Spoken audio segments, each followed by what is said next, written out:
music isn't in that case. Leave the rest to me. I think you'll see an interesting reaction. I'll do it now.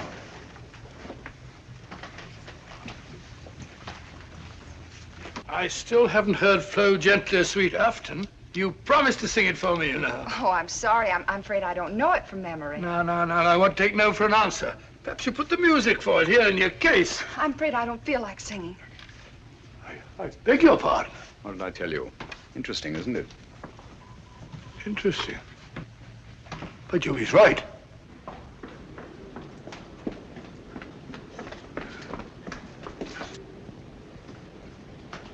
Oh.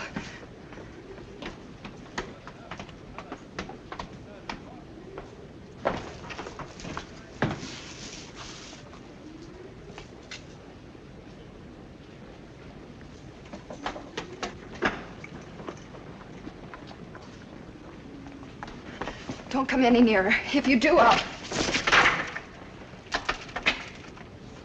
won't come any nearer, I promise. But, may I talk to you? My dear Sheila, I don't know yet just what you're in such mortal terror of, but I'm sure that whatever it is, you are an innocent victim. I don't know what you're talking. Well, to begin with, the way you acted the first time you saw me was a bit of a blow to my vanity, you know. Men are such vain creatures, aren't they? So I prefer to think that it was something unexpected that you found in your music case that caused you to react in such fashion. I saw nothing. Oh, come now, you must have. And since the quickest way to relieve fear is to share the cause of it with someone else, please forgive me if I attempt to find out just what it is that your music case contains. But I told you... Wait a minute. Come along, won't you? Please.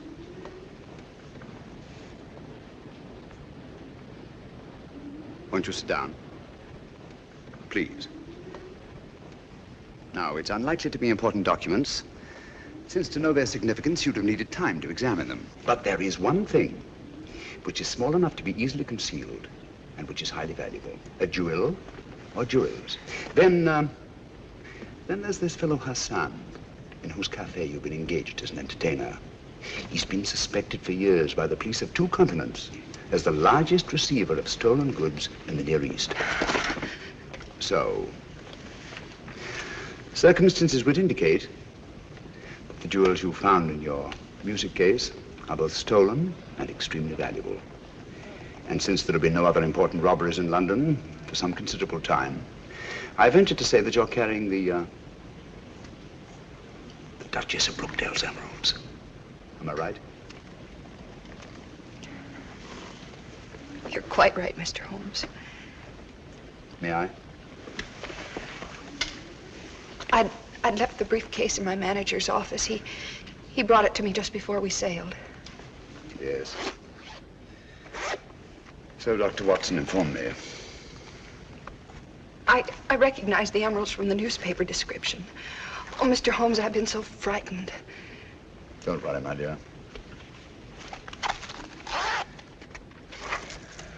Don't worry. I'll return the necklace. And I assure you that the reward the insurance company has offered is yours, and will more than make up to you for any loss you may incur by the cancellation of the Hassan contract, and will enable you to go home to, Brooklyn. Brooklyn? Well, I knew a most charming man who lived there once. He's now a resident in Sing Sing prison. Oh. You know, I'm not going to have to carry this briefcase around with me anymore. How can I ever thank you? If you really must thank me, please do so by singing Dr. Watson's song for him, will you? You're a darling.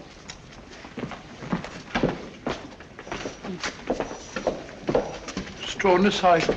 Elementary, my dear fellow, and very pleasant.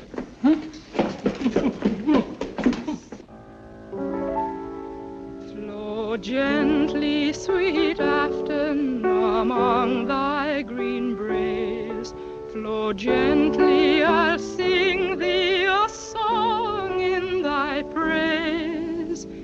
My Mary's asleep by the murmuring stream.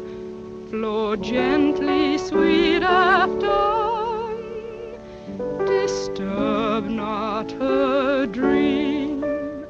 Thou stalk down. Good evening. Good evening. Oh, that looks very nice, steward. Oh, may I help you? No, I want to put these favors around myself. I want to rearrange the seating. See? I'm using them as place cards. I've written a name on each. That nice fat gentleman. It was his suggestion. Hope nothing goes wrong. Nothing will go wrong this time, my dear Mirko.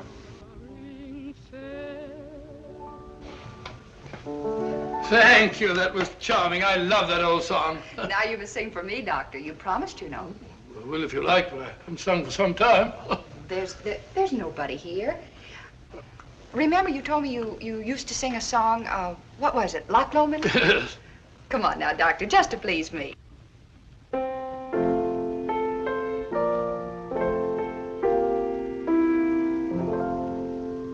By yon bonny banks and by yon bonny braes, where the sun shines bright on Loch Lomond, where me Nicholas, Dr. Watson, and this is me.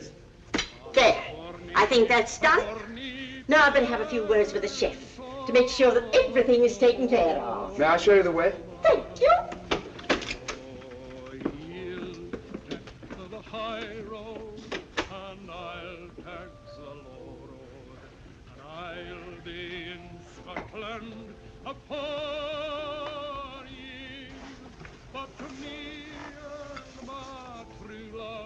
Hardly any difference.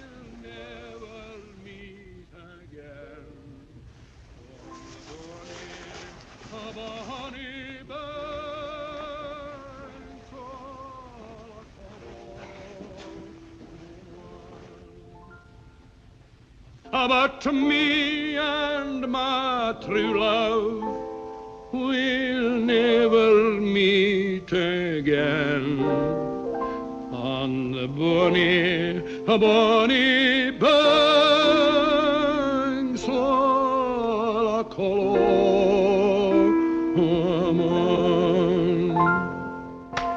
Bravo, Watson, bravo! I've heard worth singing at the Albert Hall. I didn't know you were there. Afraid my voice is a bit rusty. You're just being modest, Dr. Watson. It was delightful, eh, Jodrey? Oh, delightful. My dear Kingston, why would they have constructed it so large if it were not to accommodate 3 bottles? Watson, have you met Mr. Kingston and Mr. Jodrey? I've seen them about.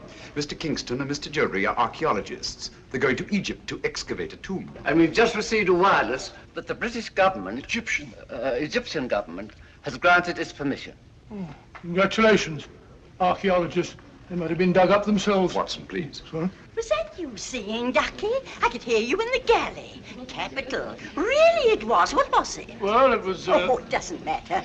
Well, is everybody ready? The festive board awaits. Great Scott. We'll have a wonderful time, Ducky. You observe I've rearranged the seating order. Why, say, Ducky, you're this end. You're next to me. You're at the other end of the table. Oh, here we are. I'm not going to let you off, you know. Let me off what?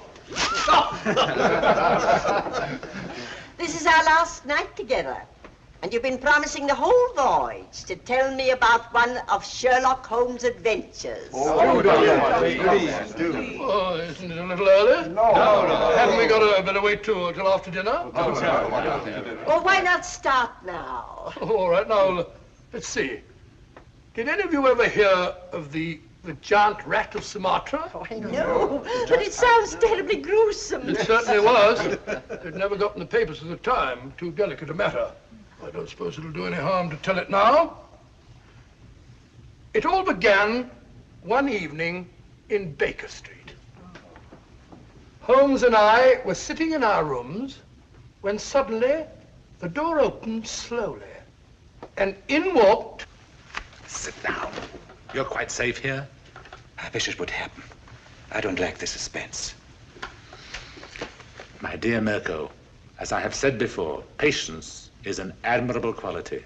You should cultivate it. One of the old pea soupers, very rare these. Oh, take it away, thank you. Now, I hope you all understand the topography of the place. It's important, devilishly important. Now, let me see if I get it straight. Between these 2 knives is the Thames. That's right, it's the Thames. And the cruet is the warehouse. The warehouse, that's right. This boat is the salt cellar. No, the salt cellar's a boat. Oh, the salt cellar's a boat, of course. No. The salt cellar's the boat. Come on, Sheila, where's your hat? Oh, I'm sorry. I was listening to your uncle's story. Here. Oh, dear, nothing happened. Here, take mine. Oh. Oh, no, you don't. No, this time I'm not taking any chances. I'm going to do it all myself. Wait a minute. I don't think there's a hat in that one. Why don't you take mine? I never wear paper hats. Oh, well, thank you, Mr. Holmes, but I'm sorry you won't wear it yourself. I'm sure it'd be very becoming. As I was saying, Holmes and I crept down the alley between the sinister-looking warehouses. This stalk of celery is Holmes. This bit of cheese is me. Oh, Ducky. But when we reached the end of the alley, there was a blank wall, so we had to retrace our steps. There was nothing else to do. Was it a high wall? High, it was about 6 foot high. I tried to climb it, but I said to Holmes, it's absolutely ludicrous. So he said to me, Watson, there's nothing else for it. And back we turned. Oh, and down we went again. Something has gone wrong. They've been down there for... Keep quiet. It's that Holmes, I tell you. We should have got rid of him.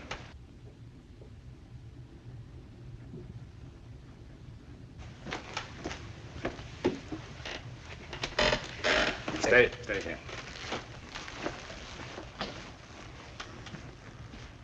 Good evening, Mr. Holmes. Good evening. Party over so soon? No, I don't think so. I imagine the festivities are in full swing. I just don't happen to be much of a hand at small talk and paper hats. Oh, that's too bad. Now, me, I always enjoy that sort of thing. Really? Then perhaps you'd like a paper hat as a souvenir. This one was at Watson's nephew's place. I'm sure he'd like you to have it. Not interested? Oh, very well.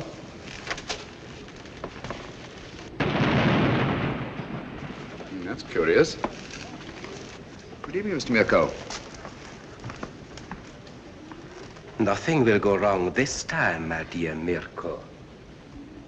And after a desperate chase up the river in a police launch, the Strad finally apprehended the miscreants off Wapping. The freighter was towed out to sea and blown up. And London, all England for that matter, was saved from the terrible menace of the giant rat of Sumatra. Oh, thank you very much. I don't think I left anything out, did I, Holmes? I beg your pardon? You're listening very closely. I asked you if I omitted anything. I don't think so. Nothing ever escapes your eagle eye. Oh, really? Thanks so much. Ah, here's my soup at last. Oh, getting hungry. Wait a minute. You pardon me.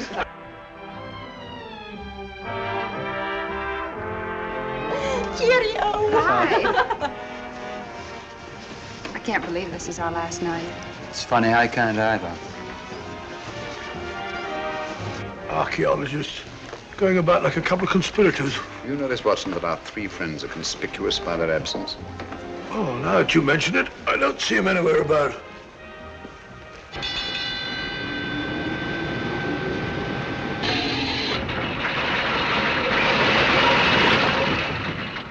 Hello?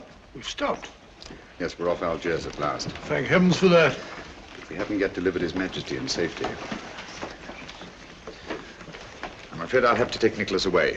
So early, but nobody's getting off the boat until morning. I'm sorry, I have a lot of packing to do. Oh, I see. Good night. Good night. Good night. Good night. Are you having a good time? Oh, yes, he's wonderful. Eh? Oh, yes, it's been wonderful. Oh, has it?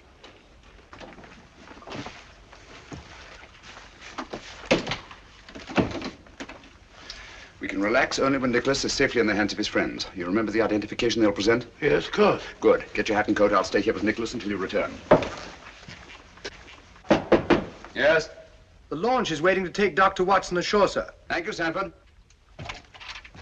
Good luck, old fellow, and hurry. You can rely on me, Holmes. Bye, Nicholas. Good luck. How long should it take him, Mr. Holmes? Oh, about half an hour, I should think. No one could say it's not been an exciting trip. That was to be expected. We'd all have died of boredom if it hadn't been. Yes? Sorry, Holmes, I forgot my pipe.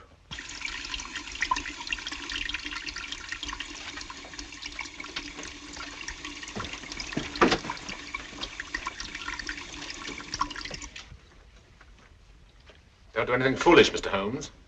I dare say you're surprised to see me, aren't you? In a way, yes. Impersonations are a hobby of mine. After Dr. Watson left the cabin, I managed to simulate his voice at the door. It was quite good. However, it was fortunate that you didn't hear it. Yes, isn't it? I think you must concede, Mr. Holmes, that the last trick of the game is mine. Quebec! Our object now is not to kill Mr. Holmes, but to get the other one off the boat as quickly as possible.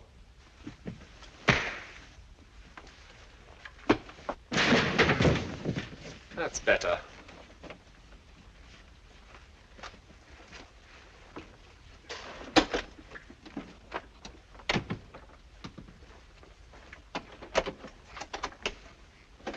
Come on.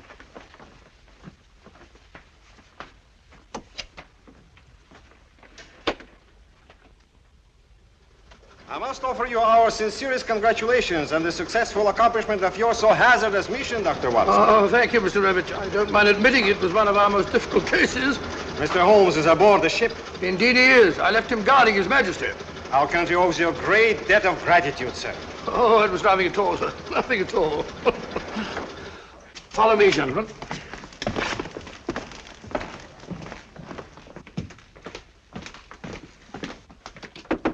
Holmes! Holmes!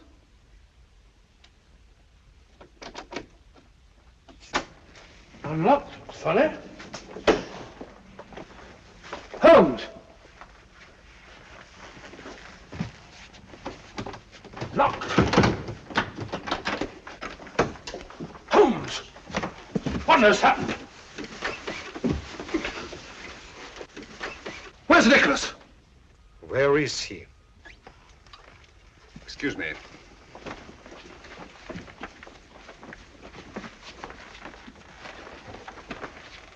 Have these gentlemen correctly identified themselves? Yes, of course they have. Never mind about that now. Ring for the steward, will you, Watson? Well, where's Nicholas? What have you done with him? Mr. Holmes, what has happened?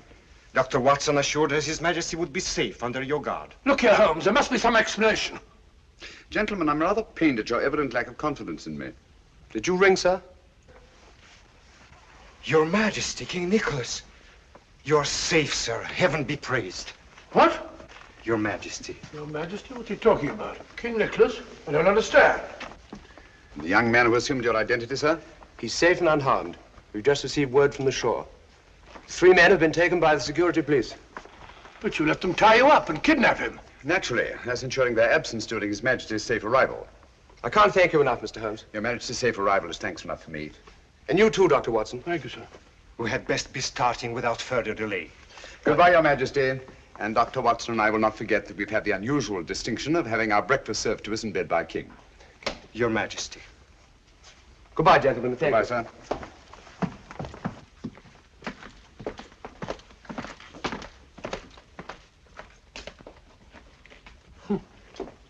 Why didn't you tell me?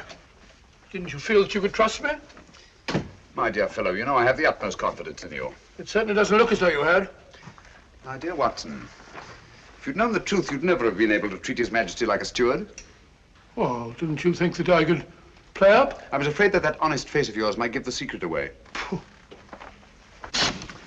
Yes, Watson, let me advise you. If you ever consider taking up another profession, never even think of becoming an actor.